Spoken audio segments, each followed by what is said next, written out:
Hey, it's your boy, Chosen Outlaw. How are you, Outlaw Nation? I hope you're doing well. I came across this on Twitter, X, and I thought we ought to talk about it. So let's give it a listen. But this is amazing. Mr. Besson, who I like, said that the president said, we're going to get prices lower. You know how we get prices lower? We're going to lower the tariffs. It's an admission that tariffs were a price increase. Okay, well, I don't know about every situation, but I recently heard the Alberta Prime Minister talk. The Premier? Something? Oh, yeah, anyway. And she said that they negotiated to get prices down.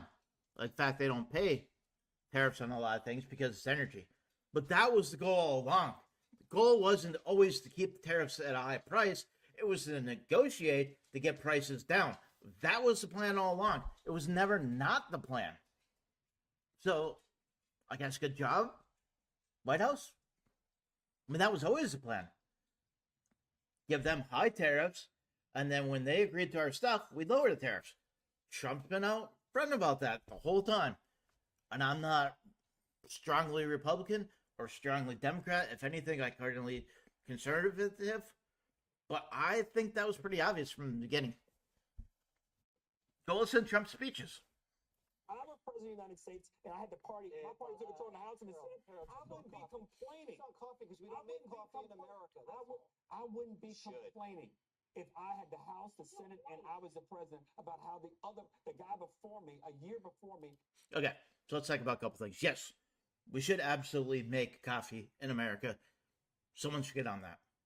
I don't care who it is. Secondly, every president complains about the former president. Trump did it to Biden, Biden did it to Trump, and so on and so forth. It's common political thing. You do it if you're in Congress. You do it if you're the president, if vice president. They always do that. Democrats will blame the Republicans. Republicans will blame the Democrats. That's political science 101. That's nothing new. And I get that it makes for a fancy talking point, and he uses it to try to get his point across. But I mean, that's pretty common. I think this is a weak argument. And at the end of the day, if we get prices down, that's a win. I don't care how we do it. I don't. So to come on here and be trying to turn a positive that the prices are going down into a negative seems crazy to me. Let's just all be happy that prices are down. I mean, this is how I think in general, that, let's promote positivity. Let's promote love. Let's stop the hate. Let's, come together. Republicans, Democrats, they need to focus on what they have in common.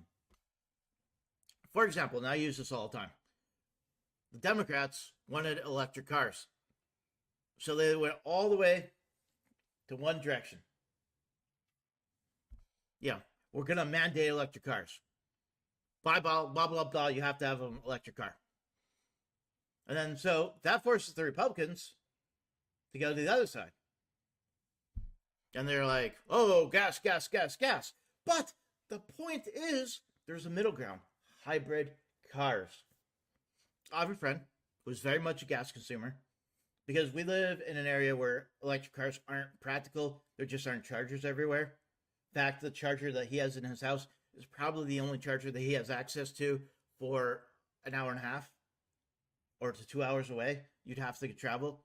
So, but he bought this hybrid car because he said, hey, I can save on some gas. And that would be a great idea. And he did, and now he loves the car. Now he's all about hybrids.